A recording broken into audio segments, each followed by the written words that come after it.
how can you raise your level of consciousness? Whether it's in your life, in your business, in your leadership, what can you do to raise your level of consciousness? In the last decade, I haven't only been interested in high levels of performance, looking at top athletes, entrepreneurs, business people. I've also been interested in what makes us more conscious on a spiritual level, on a psychological level in our life.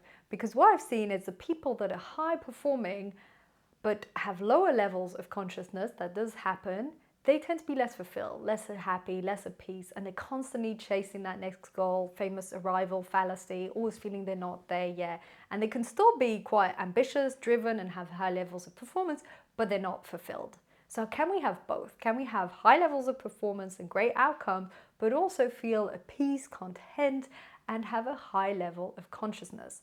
What do I mean by high consciousness? You might already have your own idea, your own image or definition of what high consciousness looks like. For me, it comes down to the line. And the line is a concept that comes from the book, The 15 Commitments of Conscious Leadership. In this book, they explain you're either above or you're below the line. Above the line, high level consciousness. Below the line, unconscious. What does it look like? Let's look at two scenarios. Let's take John and Jason.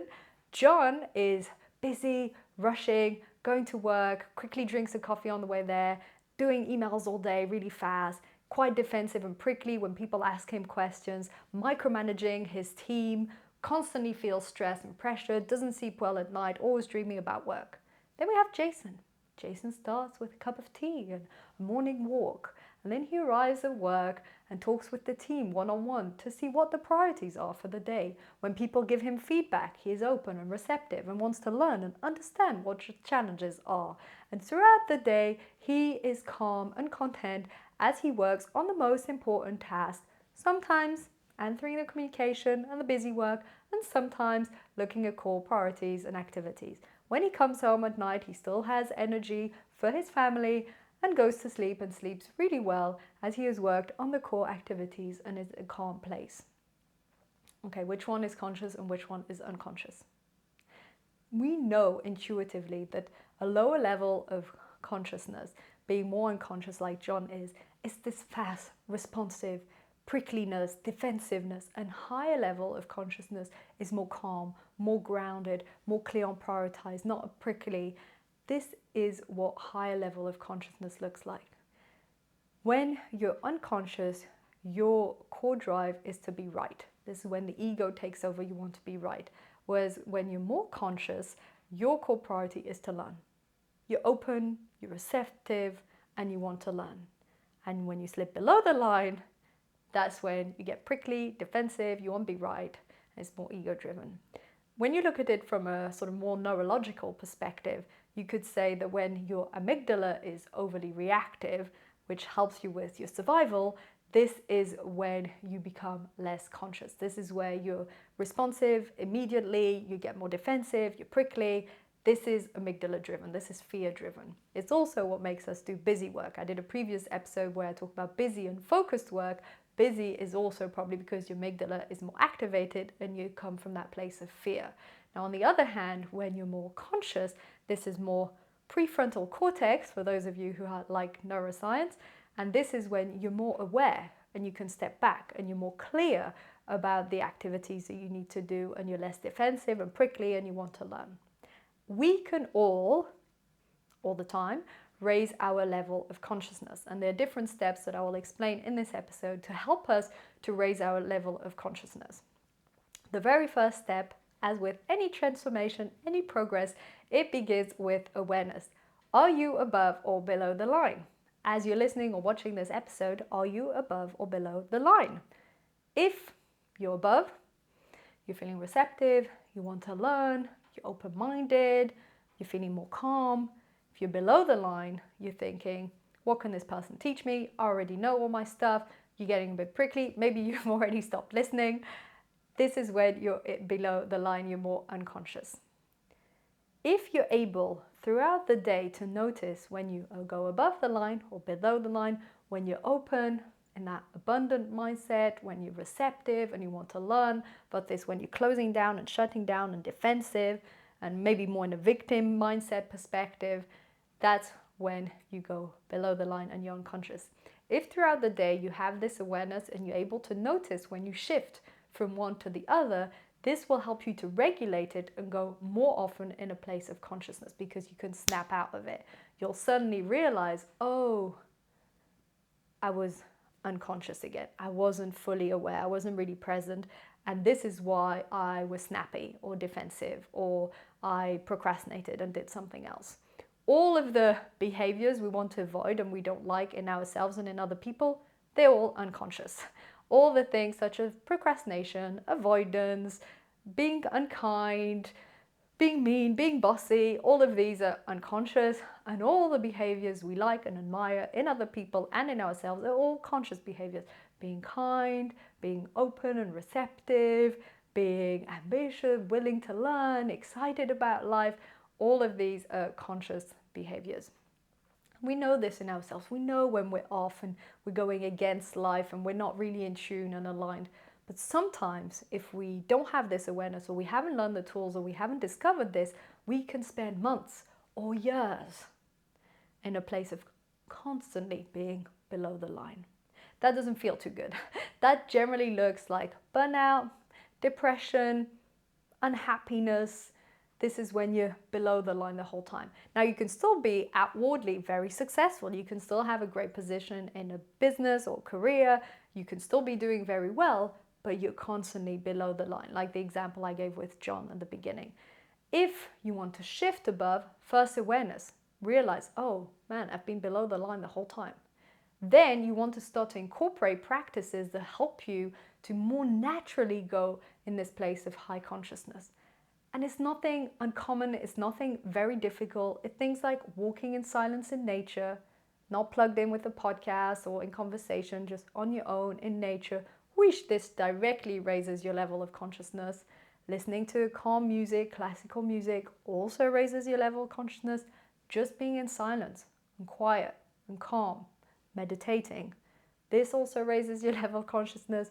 Doing yoga practices, all of these things help you to slow down so you can pause, detach a bit from your thoughts and emotions, and raise your level of consciousness so that you're more aware, more open and receptive. There's a tool they talk about in this book, The 15 Commitments of Conscious Leadership, which is shift, drift and shift. This is what generally happens.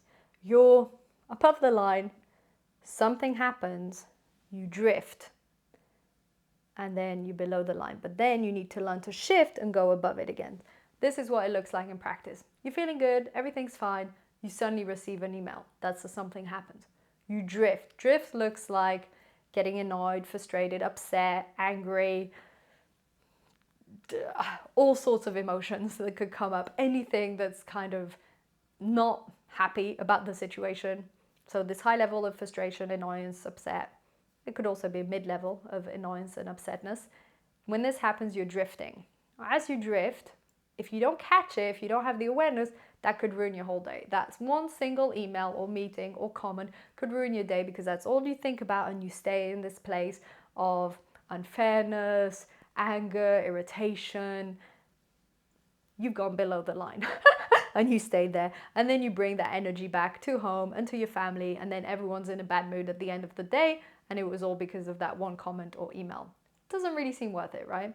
So then if you want to learn to go to shift, pause, awareness. Wow, that email really triggered me. I'm feeling very upset about this. I have a lot of feelings and emotions coming up from this email or from this comment or from this conversation. Process it. So you pause and then you process it. Processing means see the emotions coming up in the body, be in tune with it, feeling it, taking that pause, and then thinking what's the next step. Then you proceed. So you pause, you process, and you proceed. And as you proceed, you might want to do some breathing to regulate your body and your mind, maybe some walking, change your posture. Because what's interesting is when you drift, the mind is drifting, but the body is also. You start to breathe more quickly. Your cortisol ramps up. Maybe your whole body position closes down. So you want to train yourself to have an open body posture. That includes your arms, your legs, your whole body. Because if your body is really open and you're breathing slowly, Doing coherent breathing, for instance, 5 seconds in, 5 seconds out, 5 seconds in, 5 seconds out, with an open and straight body posture, this will shift your whole physiology. Maybe go for a walk also, and this will help you to get back into a calm state, back above the line.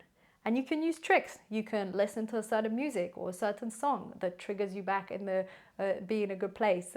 Maybe focus on a goal, an ambition, something you're excited about, or something you're really grateful about, or be in that place of wonder and curiosity and openness. All of these things help you to shift back to above the line. Now, we don't want to repress when these things happen. We want to pause and acknowledge them, but then we can shift back above the line. And the more you practice this shift technique, the more you practice raising and going above the line, every time you notice that you're in a place of unconscious, the better you'll be at going above. And this is also directly correlated with the idea of responsibility and ownership. You choose how you show up in the world.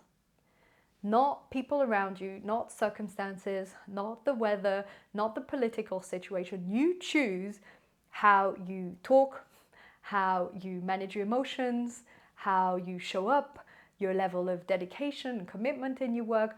Nobody can decide this but you. And the more you accept that this is your choice and that nothing around you can dictate your emotions, for instance, or your thoughts, the more you feel that sense of inner power. And this helps you to raise above the line, because typically when you're below the line, you're in a state of victimhood. You're in a state of, that was unfair. Why did this happen to me? Why is everything so hard? Life is difficult at the moment. These things keep happening. That's when you're going below the line. As soon as you go above, there's a choice. There's an idea of, hey, I can choose to respond differently to this. Even if that might not be your preferred scenario, that might not be something you were hoping was going to happen, even if it was something that you didn't expect, you will rise above the line the second you think, okay, whew, even though that's not something I wanted in my life right now, I can choose how I respond to it. And just that thought, that one thought of, I choose how I respond to life circumstances, they do not choose how I feel, I choose how I feel about them, that gets you above the line. So the easiest way for you to get above the line is to remember this, is to remember that you always have the responsibility and also the possibility to choose how you respond to life and its circumstances. And every single time you have the awareness you're below the line and that you choose your response and choose to act differently or think differently or respond in a different way, it goes above.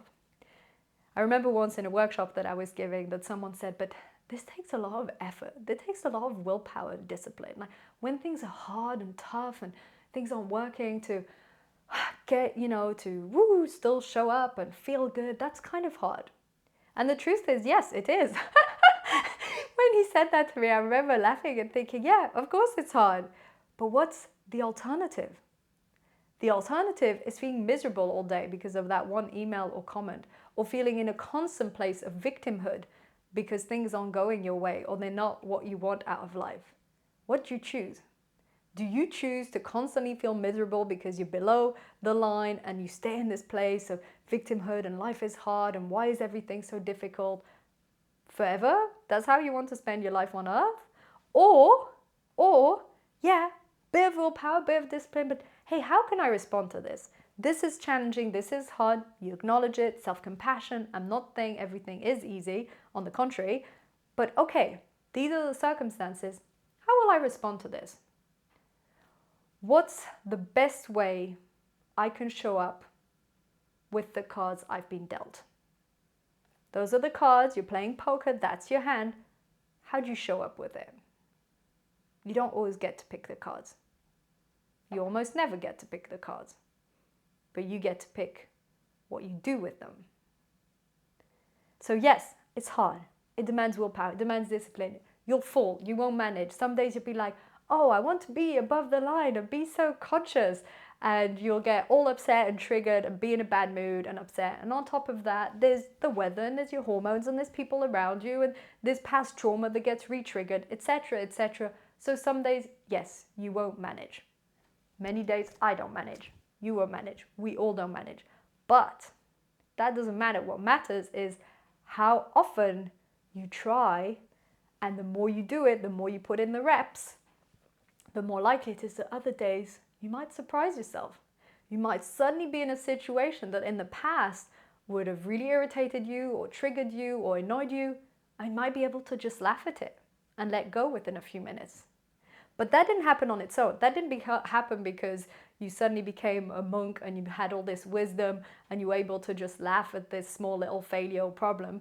That happens because you've trained yourself to constantly rise above, to constantly choose your response, to constantly view things in another perspective that's useful. And so sometimes you will shift your state instantly, within seconds, thinking, oh, well, oh, that's a shame. Next. Whether it's a flight that's been delayed, whether it's a project that's suddenly been cancelled, whether it's a client that gave you some feedback, you will sometimes, not all the time, but sometimes be able to suddenly rise above it. And that's when you'll know, oh, this is paying off. This whole awareness, choose my response, meditation practice, and constantly retraining yourself to shift and go above the line, it does work. It does pay off. I can guarantee that if you practice being aware, am I above or below the line? Putting in some practices such as meditation, such as listening to inspiring content, people like Michael Singer, Untethered Soul, Living Untethered. I read that book in repeat. The Power of Now. These things are really deep, really transformational. Absorb these content, have a meditation practice, and then when you're in those circumstances, keeping in mind, I choose my response, I choose what I do with the cards I've been dealt. Some days you'll forget, we all do, but other days you'll remember and you'll be able to shift out of it. And the more you practice, more you put in the reps, the more you build the mental discipline, the inner strength to cope and to be more resilient and to rise above the challenges. And the days you struggle and you don't manage, self-compassion. We're human. We're not meant to be perfect. Today was harder. Okay, let me try again. So yes, to come back to that question from the person that asked me in the workshop, it does require discipline. It does require willpower, because on the moment, it's so much easier to go and complain about your life or your boss or your health or your relationship for 2 hours with a friend, and to feel sorry for yourself demands less willpower than, hey, what am I going to do about this? How can I accept and let go and move forward with this? What would be a small step that I could do to deal with this situation better? Yes, that does demand more effort. But like I said, what's the alternative? Do you want to constantly be in a state where you're feeling low and you're not making any progress and in place below the line? And it's also on the moment, of course, it's harder because somewhere, somehow your comfort zone wants to keep things in the same way and feel unhappy for where you're at and be in that place of lower consciousness because it keeps you safe. So of course it demands more effort to say, hey, what am I going to do about this? How am I going to step up to this challenge? How am I going to bounce back from this failure? How am I going to cope with that conversation? How am I going to deal with that email that was triggering me? Yeah, that demands more effort. But then on the other side is, you go home and it's like, oh, I actually did something about it. And on top of this, you're building all sorts of great things like self-esteem, perseverance, resilience. So it's not just you're rising your level of consciousness, which is, I believe, kind of the most important, but with it comes self-esteem and confidence and resilience and perseverance, and also supporting other people that are also in a struggle because you're able to rise above, you're able to go above the line and be more conscious. You then help them shift from a place of lower consciousness to higher level consciousness. You'll start to realize that your peer group and your friends and your partner, they all start to also deal with challenges and setbacks in another way because you keep asking yourself, how do I best deal with these circumstances? How can I finally meet these obstacles in a way where I stay above the line and present and conscious? I hope this was useful for you. I think it's an absolutely fascinating topic. I actually think out of all the things out there, whether it's on self-improvement or spirituality, everything is about rising our level of consciousness. This is what it's all about. The more you can understand, read more about these topics. Again, I recommend Eckhart Tolle, The Power of Now, Michael Singer, Living Untethered, The Untethered Soul, many other books out there, but those are really classics. This can help you to better understand when you're in a place of low level of consciousness and what you can do to get in a place of higher level of consciousness, which is also where you feel most fulfilled, more at peace, more joy and happiness in your life. So it's really win, win, win, win, win, on top of being a better role model for others and just generally feeling better about life and yourself. Let me know in the comments what was an insight for you, what book you've also read maybe on this topic that has really helped you, what helps you to shift. Super interested to hear what helps you to shift from this place of low level of consciousness to a high level of consciousness. Would really like to hear this. If you haven't yet, please subscribe to the YouTube channel or on Spotify, Apple Podcasts, and write a review. This really helps to support the show. This helps me to continue to produce content such as today. And also feel free to drop in the comments, what's the topic you'd like to explore? What's another idea or concept you would like to find out more about? This will also give me great ideas for the future. Thank you so much for tuning in.